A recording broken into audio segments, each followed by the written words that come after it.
Hello all, welcome to LTX classes. ఈరోజు మీకు ఒక ఇంపార్టెంట్ న్యూస్ చెప్పదమ్మా. ఏంటంటే ఇప్పుడు మనకి ఏపీఎస్సి గ్రూప్ 2 తాలూకా న్యూ బ్యాచెస్ అనేవి రేపటి నుండి స్టార్ట్ అవబోతున్నాయి అనమాట. అంటే 8th మే నుండి. అండ్ ఎవరైతే గ్రూప్ 2కి సీరియస్గా ప్రిపేర్ అవుతున్నారు ఏపీఎస్సి అండ్ రీసెంట్గా రిలీజ్ చేసిన సిలబస్ని పర్ఫెక్ట్గా పిన్ టు పిన్ నేర్చుకోవాలనుకుంటున్నారో అండ్ ఈ ఎగ్జామ్ ఫస్ట్ అటెంప్ట్లో ఎవరైతే క్లియర్ చేయాలనుకుంటున్నారో ఈ అటెంప్ట్లో ఎవరైతే క్లియర్ చేయాలనుకుంటున్నారో మీకందరికీ కూడా దిస్ ఈజ్ ఒక గోల్డెన్ ఆపర్చునిటీ అనమాట. అయితే మీకు ఎందుకు గోల్డెన్ ఆపర్చునిటీ అంటున్నానంటే మీకు ఈ బ్యాచ్ అనేది సివిల్స్ ఫ్యాకల్టీ చేత డీల్ చేయబడుతుంది.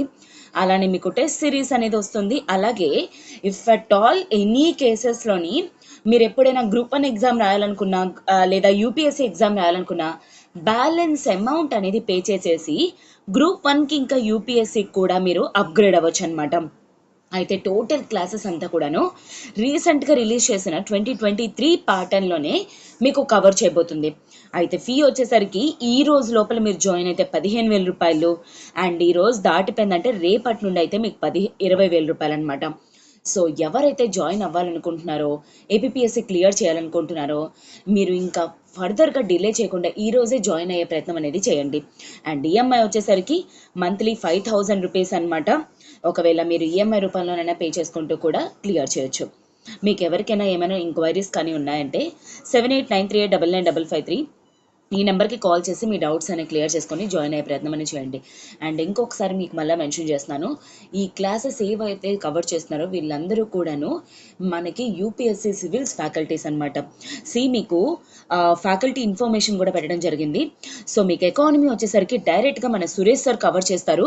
So he has experience 15 years plus experience ఉంది. అలానే మీకు సైన్స్ అండ్ టెక్నాలజీ మెయిన్స్లో ఇప్పుడు 75 మార్క్స్కి సైన్స్ అండ్ టెక్నాలజీ. సో ఇలాంటి ఇంపార్టెంట్ పార్ట్ వచ్చేసరికి మీకు మురళీకృష్ణ సార్ అని ఎక్స్ప్లెయిన్ చేస్తారు. సో ఇతనికి 20 years ప్లస్ ఎక్స్పీరియన్స్ ఉంది దీని టీచింగ్లోని, యూపీఎస్సీ టీచింగ్లోని. అలానే ఏపీ హిస్టరీ వచ్చేసరికి అక్బర్ సార్, ఇతనికి కూడా 15 years ప్లస్ ఎక్స్పీరియన్స్ అనేది ఉంది.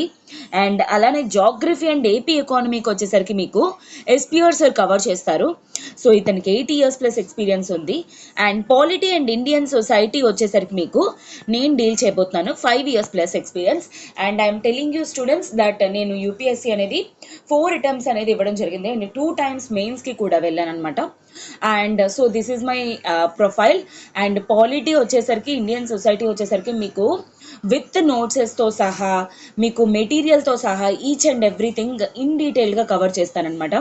అండ్ మీరు ఒకవేళ మీకు ఏమైనా మన క్లాసెస్ ఎలా ఉంటాయి ఏమైనా తెలుసుకోవాలనుకుంటే www.ltxclasses.com అని లాగిన్ అయ్యి మన క్లాసెస్ అనేవి మీకు రికార్డెడ్ అయ్యే ఉంటాయి, డెమో సెషన్స్ అనేవి.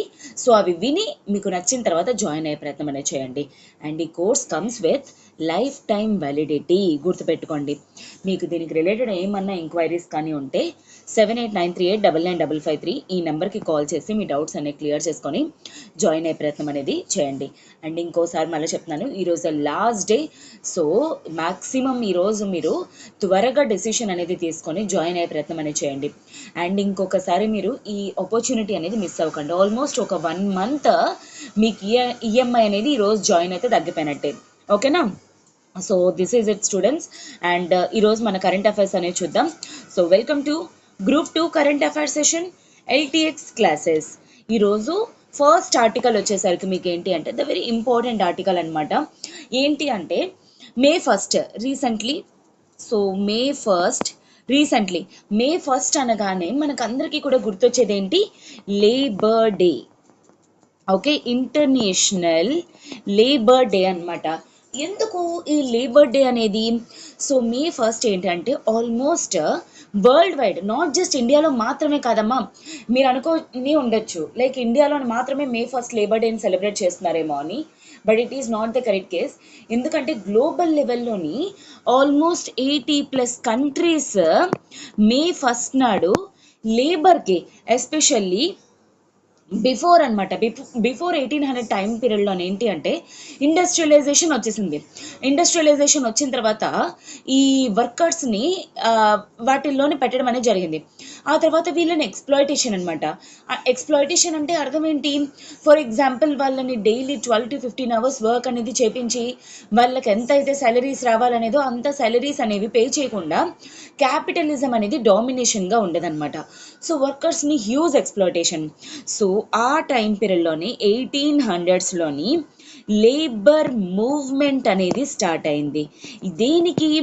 సో వీళ్ళు లేబర్ ఎవరైతే ఉన్నారో వాళ్ళ వర్కింగ్ కండిషన్స్ కోసం, ఓకే, వాళ్ళ వర్కింగ్ కండిషన్స్ అనేవి అంటే ఫర్ ఎగ్జాంపుల్ వాళ్ళు ఎక్కడైతే పనిచేస్తున్నారో అక్కడ కండిషన్స్ అనేవి కరెక్ట్గా ఉండే విధంగా and daily 8 hours day, okay, daily 8 hours work చేసే విధంగా అండ్ తర్వాత ప్రాపర్ వేజెస్ అంటే వాళ్ళు ఏదైతే ఎంత పని అయితే చేస్తారో అంత వర్క్ అంత డబ్బులు అనేది వాళ్ళకి ఇచ్చే విధంగా వీళ్ళ రైట్స్ కోసం ఏంటి అంటే 1800s నుండి వీళ్ళు మూవ్మెంట్ అనేది స్టార్ట్ చేయడం జరిగింది. ఆ తర్వాత కమ్యూనిస్ట్ కంట్రీస్ కూడా వీళ్ళకి, ఎస్పెషల్లీ కమ్యూనిస్ట్ కంట్రీస్ అంటే అర్థం ఏంటి? లేబర్ సపోర్టెడ్ కంట్రీస్ అనమాట. సో లేబర్ ఇలాంటి కంట్రీస్ అనేవి లేబర్ మూమెంట్ సపోర్టెడ్ చేసిన తర్వాత సో ఫైనల్లీ ఏంటి అంటే వాళ్ళకి 1890లో అనమాట, ఓకే, 1890లోని ఫర్ ద ఫస్ట్ టైం ఏంటి అంటే వర్కర్స్ మూవ్మెంట్ అనేది సక్సెస్ఫుల్ అయ్యింది.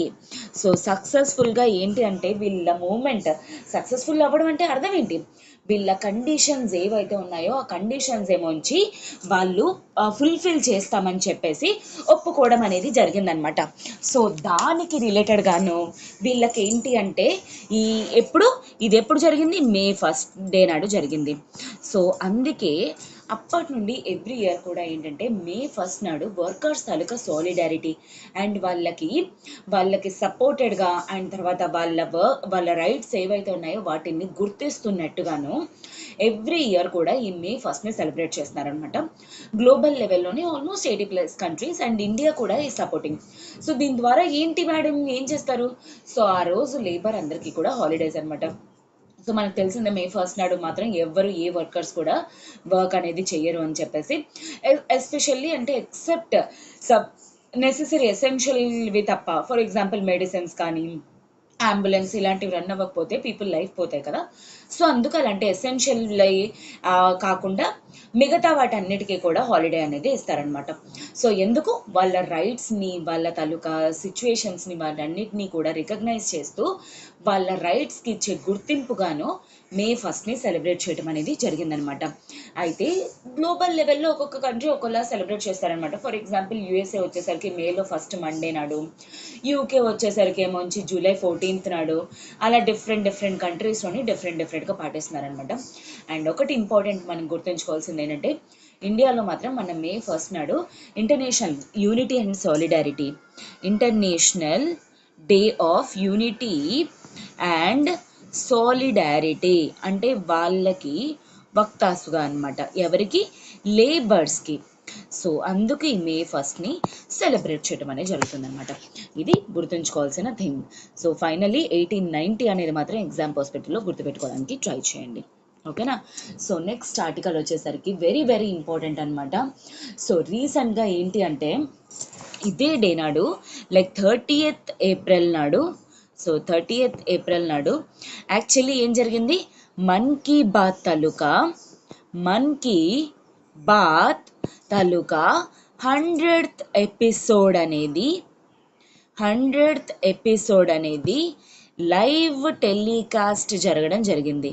అండ్ ఎందుకంటే ఎవ్రీ మంత్లో కూడా ఒక సండే ఏంటి అంటే మన ప్రైమ్ మినిస్టర్ మోడీ గారు 2014 నుండి ఎప్పుడు స్టార్ట్ చేశారు? 2014 నుండి కూడా ఇప్పటి వరకు కూడా ఎవ్రీ మంత్ కూడాను సండే రోజు మన్ కీ బాత్ అనేది చెప్తారనమాట. ఈ మన్ కీ బాత్ వచ్చేసరికి ఏంటి? Radio programme. Madam radio programme ఏంటి? సో ఈ రేడియో ద్వారా ప్రైమ్ మినిస్టర్ మోడీ గారు ఏంటి ఇండియన్ సిటిజన్స్కి అప్రోచ్ అవుతారనమాట. ఫర్ ఎగ్జాంపుల్ లైక్ ఎలా అంటే ఆల్మోస్ట్ ఇండియాలోని ఏ విధంగా డెవలప్మెంట్ అనేది జరుగుతుంది, ఇంకా మన గవర్నమెంట్ ఏ పాలసీస్ అనేవి తీసుకొని రాబోతుంది, ఎటువంటి ఇనిషియేటివ్స్ ఉన్నాయి, సో ప్రజలకి కావాల్సినవి ఏంటి ఎట్సెట్రా, ఇలాంటివన్నీ కూడా అడ్రస్ చేస్తూ ఏంటంటే రేడియో ద్వారా ప్రజల్ని రీచ్ అయ్యే మూమెంటే ఈ మన్ కీ బాత్ అనమాట.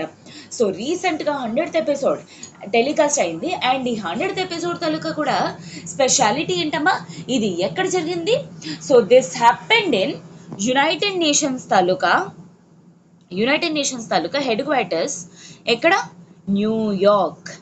న్యూయార్క్లో ఇది లైవ్ టెలికాస్ట్ చేయడం అనేది జరిగింది.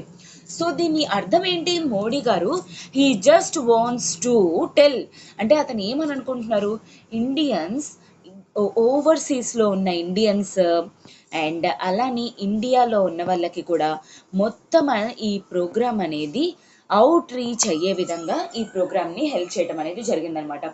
సో భారతీయ జనతా పార్టీలోని, ఎందుకంటే మన ప్రెసెంట్ మోడీ గవర్నమెంట్ ఏ పార్టీ? బీజేపీ పార్టీ కదా మన గవర్నమెంట్ కూడా. సో ఈ బీజేపీ పార్టీ ఏంటి అంటే almost party president JP Nadda గారు కానీ ఆర్ అదర్వైజ్ అమిత్ షా గారు కానీ మిగతా లీడర్స్ అందరూ కూడాను దీనికోసం అని చెప్పేసి ఈవెన్ యూపీలో కూడాను ఈ 100th ఎపిసోడ్ అనేది ప్రతి ఒక్కరికి కూడా రీచ్ అయ్యే విధంగా నెసెసరీ కండిషన్స్ అన్నీ తీసుకోవడం అనేది జరిగిందనమాట. ఎక్కడికక్కడ బూత్స్ అవి పెట్టడం కానీ, రేడియో బూత్స్ అవి పెట్టడం కానీ, అండ్ ప్రజలందరికీ కూడా అవేర్నెస్ క్రియేట్ చేయడం ద్వారా 100th ఎపిసోడ్ జరుగుతుంది, అందరూ కూడా దాన్ని విని సక్సెస్ఫుల్ చేయాలి అని చెప్పేసి అండ్ ప్రైమ్ మినిస్టర్ మోడీ గారు దీన్ని ప్యూర్లీ నాన్ పొలిటికల్గా చెప్పడం జరిగిందనమాట. అంటే ఎటువంటి పాలిటిక్స్కి రిలేషన్ కాకుండా ప్యూర్లీ కంట్రీ తాలూకా డెవలప్మెంట్ గురించి, గ్రోత్ గురించి ఏ విధంగా చేస్తే బెటర్ అని చెప్పేసి అలాంటి వాటికి డిస్కస్ చేయడం అని చెప్పేసి ఈ 100th ఎపిసోడ్ అనేది చేయడం జరిగింది. అండ్ ఇంకొకటి ఏంటి అంటే ఈ 100th ఎపిసోడ్ చాలా సక్సెస్ఫుల్గా అయ్యిందనమాట. అండ్ ఇంకొకటి ఏంటి అంటే ఐఎం స్టడీస్ ప్రకారంగా ఆల్మోస్ట్ ఇండియాలోని ఎవ్రీ మంత్ కూడా ఈ లైవ్ టెలికాస్ట్ అనేది 23 crore పీపుల్ లైవ్ వింటున్నారంట. And almost 95 to 96% Indian citizens అందరూ కూడాను, ఇండియాలో ఉన్న వాళ్ళందరూ కూడాను సమ్ హార్ అదర్ హౌ ఎప్పుడో ఒకప్పుడు ఖచ్చితంగా ఒక్క ప్రోగ్రామ్ అయినా సరే మన్ కీ బాత్ విని ఉన్న వాళ్ళు ఉన్నారనమాట. So this is the success behind this programme. అయితే మెయిన్ ఇంపార్టెన్స్ ఏంటి అంటే ఈ మన్ కీ బాత్ అనేది మెయిన్ రేడియో ద్వారా ప్రైమ్ మినిస్టర్ డైరెక్ట్గా ప్రజలకి కనెక్ట్ చేయడాన్ని this is the success of this programme అనమాట. ఓకేనా? So that is what I just want to tell you. And next article వచ్చేసరికి, so I hope that is clear for you. And 2014లో start అయింది etcetera Mann Ki bath ఏంటి అనేది మీకు క్లియర్గా అర్థమైంది అనుకుంటాను. సో నెక్స్ట్ వచ్చేసరికి for the first time Indian army ఏంటి అంటే ఆర్టిలరీ రెజిమెంట్ అంటే అర్థం ఏంటమ్మా? ఫర్ ఎగ్జాంపుల్ ఫ్రంట్ లైన్లో ఉండి వాళ్ళు ఎవరైతే ఈ వెపన్స్ అవన్నీ కూడా హోల్డ్ చేసి యూజ్ చేస్తారో అలాంటి రెజిమెంట్స్ని ఆర్టిలరీ రెజిమెంట్ అంటారనమాట. So for the first time artillery రెజిమెంట్లోని 5 విమెన్ని డిప్లాయ్ చేయడం అనేది జరిగింది. So this is the first ever historical situation అనమాట. విమెన్ని ఇప్పటి వరకు కూడా ఎప్పుడూ కూడాను ఏంటి డైరెక్ట్గా ఫ్రంట్ లైన్లో కానీ ఆర్టిలరీ రెజిమెంట్స్లో కానీ వెపన్స్లో కానీ ఎప్పుడు కూడా వాళ్ళని ఎప్పుడు కూడా డెప్లాయ్ చేయలేదు. ఎందుకు? లైక్ ఏంటంటే విమెన్ అనేవాళ్ళు కంపారిటివ్లీ మెన్ కంట స్ట్రెంగ్త్ వైజ్ కానీ, మెంటలీ కానీ ఆర్ అదర్వైజ్ వాళ్ళకున్న బాడీలీ కండిషన్స్ వల్ల కానీ వీళ్ళు సమ్ వాట్ సెన్సిటివ్ అని కానీ అండ్ వాళ్ళంత ఎఫిషియెంట్ కాదని చెప్పేసి ఒక మిత్ ఆర్ టెండెన్సీ అనమాట. దాన్ని బర్స్ట్ అవుట్ చేస్తూ ఏంటంటే for the first time Indian army 5 విమెన్ని కంప్లీట్ ట్రైన్ చేసిన తర్వాత వాళ్ళకి అన్ని వెపన్స్ ఇంక్లూడింగ్ హోవిడ్జర్స్ కానీ లేకపోతే ఫర్ ఎగ్జాంపుల్ గన్స్ కానీ ఇలాంటివన్నిటి మీద కంప్లీట్ ట్రైనింగ్ అనేది ప్రొవైడ్ చేసి వాటిని ఎలా యూజ్ చేస్తారు అనేది కూడా చెప్పి కంప్లీట్గా వాళ్ళని డిప్లాయ్ చేయడం అనేది జరిగింది. సో 3 విమెన్ని వచ్చేసరికి LAC border, line of actual control అంటారు, ఇండియా చైనా బోర్డర్. అండ్ ఇంకొక 2 విమెన్ వచ్చేసరికి మనకి ఇండో పాకిస్తాన్ బోర్డర్లోని, okay, line of control Indo Pakistan, line of actual control ఇది చైనా బార్డర్లోని డిప్లాయ్ చేయడం అనేది జరిగిందనమాట. సో వాళ్ళందరి పేర్లు కూడా మనకి ఎగ్జామ్ పర్స్పెక్టివ్లోకి వచ్చేసరికి most probably important. Lieutenant Mehak Saini, Mehak Saini, Sakshi Dubey, వీళ్ళందరూ కూడా lieutenant category. Sakshi Dubey, Aditi Yadav, Aditi Yadav, which of the following are not అన్న, which of the following are deployed అన్న మోస్ట్లీ ఇంపార్టెంట్ అనమాట. పియోస్ ముద్గిల్, పియోస్ Mudgil, last but not least Akanksha, Akanksha. So these 5 women have been deployed. 3 Indo-China line of actual control, 2 Indo-Pakistan line of control borders అని appoint చేయడం అనేది జరిగిందనమాట. So వీళ్ళకి వచ్చేసరికి ఈవెన్ ధనుష్ కానీ are K9 Vajra self propelled guns కానీ, బోఫోర్ హర్విజెస్ కానీ, వీటన్నిటి మీద కూడా కంప్లీట్ ట్రైనింగ్ అనేది ప్రొవైడ్ చేయడం జరిగిందనమాట. సో రీసెంట్గా దీని అనౌన్స్మెంట్ అనేది general chief of army staff అనమాట, జనరల్ మనోజ్ పాండే గారు. మనోజ్, మన జనరల్ ఎవరు, చీఫ్ ఆఫ్ ఆర్మీ స్టాఫ్ వచ్చేసరికి జనరల్ వచ్చేసరికి మనోజ్ పాండే. ఇది ఒకటి ఇంపార్టెంట్ బిట్ గుర్తుపెట్టుకోవడానికి ట్రై చేయండి. సో దీని అనౌన్స్మెంట్ అనేది చెప్పడం జరిగిందనమాట. సో ఫస్ట్ గవర్నమెంట్ దగ్గర పర్మిషన్ తీసుకొని ఓకే చేసిన తర్వాత దీన్ని అనౌన్స్ చేయడం అనేది జరిగింది. And this is what recently happened అనమాట. అండ్ నెక్స్ట్ ఆర్టికల్ వచ్చేసరికి, sorry I thought that is the last article but fine. Yes, next article వచ్చేసరికి రీసెంట్గా బార్క్ ఫుల్ ఫామ్ ఏంటమ్మా? So Bhabha atomic research centre. So దీన్ని found out చేసింది ఎవరు? హోమీ జహంగీర్ బాబా గారు. So అందుకే దీని పేరు బాబా అటామిక్ రీసెర్చ్ సెంటర్ అనేది పెట్టడం జరిగింది. మేడం ఇదెందుకు ఇప్పుడు చెప్తున్నారు? ఈ బార్క్ తాలూకా ఎవరు డైరెక్టర్ని రీసెంట్గా ఎవరు, ఇతని పేరేంటి, అజిత్ కుమార్ మొహంతి గారు. అజిత్ కుమార్ మొహంతి గారిని, అజిత్ కుమార్ మొహంతి గారిని రీసెంట్గా సెంట్రల్ అంటే డిపార్ట్మెంట్ ఆఫ్ అటామిక్ ఎనర్జీలో అనమాట, atomic energy commission, it works under department of atomic energy. ఇది ఎవరి కంట్రోల్లో ఉంటుందమ్మా? డైరెక్ట్గా ప్రైమ్ మినిస్టర్ ఛార్జ్లో ఉంటుంది డిపార్ట్మెంట్ ఆఫ్ అటామిక్ ఎనర్జీ. దాంట్లో వన్ ఆఫ్ ద బాడీనే అటామిక్ ఎనర్జీ కమిషన్ అనమాట. అంటే ఇది ఏం చేస్తుంది ఈ బాడీ అనేది? కంట్రీలోని న్యూక్లియర్ ప్రోగ్రామ్స్ ఏవైతే సివిలియన్ పర్పస్ అనేది యూజ్ చేస్తున్నామో అలాంటి వాటికి ఆ ప్రోగ్రామ్స్ అనేవి, ఆ ఫెసిలిటీస్ అనేవి ఎలా కండక్ట్ చేయాలి ఏంటి దాని టోటల్ హెడ్ వచ్చేసరికి దాని లీడర్ అనమాట.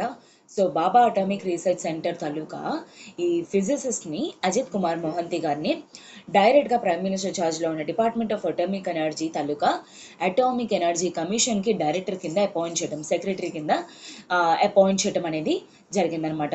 అండ్ ఇంతకుముందు లాస్ట్ వచ్చేసరికి K N Vyas. So K N Vyas ఇంతకు ముందు, ఇప్పుడు వచ్చేసరికి అజిత్ కుమార్ మొహంతి గారు. ఎందుకంటే ఇది ప్రైమ్ మినిస్టర్ ఛార్జ్లో ఉంటుంది కాబట్టి. And that atomic energy present మనకి న్యూక్లియర్ ఎనర్జీ అనేది 2 టైప్స్లో మనం డ్రా చేయగలమంట. ఒకటి ఫిషన్ ఎనర్జీ అండ్ ఇంకొకటి fusion energy. As of now India దేని మీద వర్కౌట్ చేస్తుంది? ఫిషన్ మీద. ఓకే, సో ఫిషన్ అంటే అర్థం ఏంటి? ఒక మాలిక్యూల్ 2 మాలిక్యూల్స్ కింద అవుతున్నప్పుడు హ్యూజ్ న్యూక్లియర్ ఎనర్జీని జనరేట్ చేస్తుంది. ఆ ఎనర్జీని న్యూక్లియర్ ఎనర్జీ అంటారు. సో ఈ ఫిషన్ ఎనర్జీ ఏదైతే మనం ఎనర్జీ కోసం యూజ్ చేస్తామో, సివిలియన్ పర్పస్ అంటే ఫర్ ఎగ్జాంపుల్ ఎనర్జీ కోసం యూజ్ చేస్తే దాన్ని సివిలియన్ పర్పస్ అంటారు.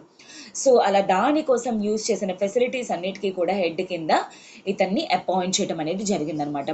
సో ఆల్మోస్ట్ ఇతని టెన్యూర్ వచ్చేసరికి ఇతనికి 66 years వచ్చేంత వరకు ఆర్ అదర్వైజ్ నెక్స్ట్ ఇతన్ని తీసేస్తాము అని చెప్పినంత వరకు కూడా ఇతనే వర్క్ చేస్తారనమాట. And Baba atomic research centre వచ్చేసరికి దాన్ని ఎక్కడ స్థాపించడం అనేది జరిగింది? సో ట్రోంబే ముంబై అంటే మహారాష్ట్ర, ట్రోంబే ముంబై. మేబీ దీని మీద కూడా క్వశ్చన్ అడిగే స్కోప్ అనేది ఉంది. మహారాష్ట్రలో అనమాట. ఎప్పుడు? 1954లో. ఎవరు? డాక్టర్ హోమీ జహాంగీర్ బాబా గారు అనమాట. So founding director of the institute. So ఇతను ఏంటి అంటే సైరస్ అని చెప్పేసి, ధృవ రియాక్టర్, పూర్ణిమ 2 రియాక్టర్స్ అని ఇలాంటి ఎన్నో ఇన్నోవేషన్స్ అనేవి అటామిక్ ఎనర్జీలోని తీసుకురావడం జరిగిందనమాట.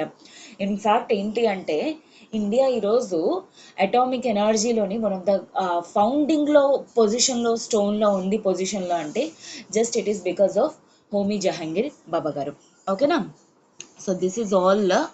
And next last article for today వచ్చేసరికి, సో రీసెంట్గా అగ్రికల్చర్ మినిస్టర్ అనమాట. అగ్రికల్చర్ మినిస్టర్ ఎవరు మనకి? అగ్రికల్చర్ మినిస్టర్ నరేంద్ర సింగ్ తోమర్ గారు. నరేంద్ర సింగ్ తోమర్ గారు నాఫెడ్ తోటి, నేషనల్ ఫెడరేషన్ అనమాట, so agricultural working group, so వీళ్ళిద్దరూ కలిపి, మినిస్ట్రీ అండ్ నాఫెడ్ కలిపి ఏంటి, మిల్లెట్ ఎక్స్పీరియన్స్ సెంటర్ని ఎక్కడ, న్యూఢిల్లీలోని స్టార్ట్ చేయటం అనేది జరిగిందనమాట. సో ఈ యొక్క పర్టికులర్ సెంటర్ వచ్చేసరికి ఏంటి అంటే, మిల్లెట్స్ ఎక్స్పీరియన్స్ సెంటర్ ఢిల్లీ హాత్లో అనమాట, న్యూఢిల్లీలోని. ఎందుకు? సో యాజ్ ఆఫ్ నౌ 2023ని United Nations International year of millets కింద సెలబ్రేట్ చేస్తుంది. అంటే ఏంటి, ఈ మిల్లెట్స్ ఫర్ ఎగ్జాంపుల్ రాగి, జోవర్, బాజ్రా, ఇలాంటివన్నిటిని కూడా మిల్లెట్స్ అంటాం అనమాట. ఈ మిల్లెట్స్ అనేవి సూపర్ ఫుడ్ అని కూడా అంటారు. ఎందుకోసం? వీటి తాలూకా క్వాంటిటీ అనేది తక్కువైనా సరే ఏంటి అంటే బాడీకి కావాల్సిన వైటమిన్స్, మినరల్స్, న్యూట్రియంట్స్ అవి దండిగా ఇస్తుందన్నమాట. అండ్ ఇంకొకటి ఏంటి అంటే, they are even called as drought resistant crops. Drought resistant crops అంటే అర్థం ఏంటి? అన్లైక్ రైస్ లేదా షుగర్ కేన్, ఇవన్నీ కూడా చాలా huge amounts of tons of water అనేది రిక్వైర్ చేస్తుంది. కానీ మిల్లెట్స్ అనేవి ఈవెన్ డ్రాట్ టైమ్స్ పీరియడ్లో కూడాను సక్సెస్ఫుల్గా క్రాప్ అనేది వస్తుంది అనమాట. సో దీనివల్ల ఫార్మర్స్కి అటు బెనిఫిట్ అనేది వస్తుంది, ఇటు ఎవరైతే కన్స్యూమ్ చేస్తారో వాళ్ళకి కూడా హెల్దీ అనమాట. సో క్యాన్సర్లవి కానీ, హార్ట్ రిలేటెడ్ డిసీజెస్ కానీ, అలాంటివి ఏవి కూడా రాకుండా ఎలిమినేట్ చేస్తుంది మిల్లెట్స్ అనేవి. బట్ మోస్ట్లీ ఎందుకు జనాల కంటే, సో ఎంఎస్పీస్ అవి డిక్లేర్ చేయకపోవడం కానీ, అండ్ మిల్లెట్స్ అనేవి ఎక్కువ ప్రాఫిట్స్ ఇవ్వకపోవడం కానీ, వాటి టేస్ట్ నచ్చకపోవడం వల్ల, వాటి మీద అవేర్నెస్ లేకపోవడం వల్ల అలాగ మిల్లెట్స్ కన్జంప్షన్ అనేది రెడ్యూస్ అయిపోయింది. బట్ యాజ్ ఆఫ్ నౌ ఏంటంటే, మళ్ళీ ఆ మిల్లెట్స్ తాలూకా ఆ పూర్వ వైభవాన్ని మళ్ళీ బయటికి తీసుకురావాలని చెప్పేసి ఈ ఇయర్ని ఇండియా తాలూకా ఫోకస్ మీద, ఇండియా తాలూకా స్ట్రెస్ మీద ఏంటంటే, యునైటెడ్ నేషన్స్ 2023ని ఇంటర్నేషనల్ ఇయర్ ఆఫ్ మిల్లెట్స్ కింద సెలబ్రేట్ చేయడం అనేది జరిగింది. అండ్ ఇంకోటి గుర్తుపెట్టుకోండి, 2018లోని ఇండియా ఇయర్ ఆఫ్ మిల్లెట్స్ కూడా సెలబ్రేట్ చేయడం జరిగింది. ఎందుకు? మిల్లెట్స్ మీద ప్రజలకి అవేర్నెస్ క్రియేట్ చేయడానికి. సో ఈ పర్టిక్యులర్ సెంటర్, మిల్లెట్స్ సెంటర్ ఏదైతే ఉందో, ఈ సెంటర్లోని డైరెక్ట్గా ready to cook, ready to eat foods ఉంటాయి అనమాట మిల్లెట్స్ రిలేటెడ్. ఫర్ ఎగ్జాంపుల్ మనం బిస్కెట్స్, చాక్లెట్స్ ఎలా తింటాం, లేదా ఇన్స్టెంట్ మ్యాగీలు అని చెప్పేసి ఇన్స్టెంట్ సూప్ ప్యాకెట్స్ ఎలా ఉంటాయి కదా, సో అలాంటి రెడీ టు కుక్ ఫుడ్స్ ఉంటాయి అనమాట. వాటిల్ని స్టార్టప్స్ అవి డెవలప్ చేసినవి. సో డైరెక్ట్గా ప్రజలు అక్కడ తిని అవి ఎక్స్పీరియన్స్ చేసిన తర్వాత ప్రజలు వాటి మీద తీసుకొని వెళ్ళి చేసుకుంటారు అనే కాంటెక్స్లోని ఈ సెంటర్ స్టార్ట్ చేయడం జరిగింది. అండ్ వెరీ సూన్ ఇండియా మొత్తం దీన్ని స్ప్రెడ్ చేసి మిల్లెట్స్ తాలూకా ఇంపార్టెన్స్ అనేది తిరిగి ప్రజలకి ప్రొవైడ్ చేయాలి అని చెప్పేసి గవర్నమెంట్ అనుకుంటుంది అనమాట. సో దానికోసం అగ్రికల్చర్ మినిస్టర్ రీసెంట్గా దీన్ని స్టార్ట్ చేయడం అనేది జరిగింది. ఓకేనా? So this is it for today students all. And next ఏంటి అంటే, ఈరోజు క్వశ్చన్ అనేది చూసే ముందు ఒక చిన్న అనౌన్స్మెంట్. మన ఎల్టీఎక్స్ క్లాసెస్ వాళ్ళు ఇప్పుడు ఏపీఎస్సి గ్రూప్ 2 కోసం అని చెప్పేసి ఈ ఇండివిజువల్ సబ్జెక్ట్స్ అనేవి కూడా స్టార్ట్ చేయడం జరిగింది అనమాట. 3000 రూపీస్కి ఇండియన్ హిస్టరీ కానీ, జోగ్రఫీ కానీ, Indian economy, science and technology, Indian society, AP history or otherwise AP economy కావాలనుకుంటే 2000 రూపీస్ లైఫ్ టైం వ్యాలిడిటీ తోటి జస్ట్ 3000 రూపాయలకి, 2000 రూపాయలకి ప్రొవైడ్ చేయడం అనేది జరుగుతుంది. దీనికి రిలేటెడ్ మీకు ఏమైనా ఎంక్వైరీస్ కానీ ఉంటే 7893899553 ఈ నెంబర్కి కాల్ చేసి మీ డౌట్స్ అన్ని క్లియర్ చేసుకొని జాయిన్ అయ్యే ప్రయత్నం అనేది చేయండి. ఓకేనా? సో ఈరోజు క్వశ్చన్ వచ్చేసరికి ఏంటి అంటే, yes, BARC headquarters located in A Maharashtra, B Madhya Pradesh, C Tamil Nadu, D Andhra Pradesh. So కింద కామెంట్ బాక్స్లో మీ ఆన్సర్ అనేది మెన్షన్ చేయండి. అండ్ ఈరోజు ఆర్టికల్స్ అన్నీ కూడా మోస్ట్ ఇంపార్టెంట్, ఎందుకంటే దే హ్యావ్ మనకేంటంటే ఎప్పటికప్పుడు అపీర్ అయ్యే ఆర్టికల్ టైప్స్ కాదనమాట ఇవి. సో చాలా unique articles and all, and వీటికి దాని తలక ఇంపార్టెన్స్ అనేది కూడా డెఫినెట్లీ ఎగ్జామ్స్లోని ఉంటుంది. So be careful and have a good day students. All the very best for your preparation. And మీకు ఈ వీడియో కానీ ఒకవేళ నచ్చినట్లయితే please do like, share and subscribe to LTX Classes channel. Have a good day students. Take care.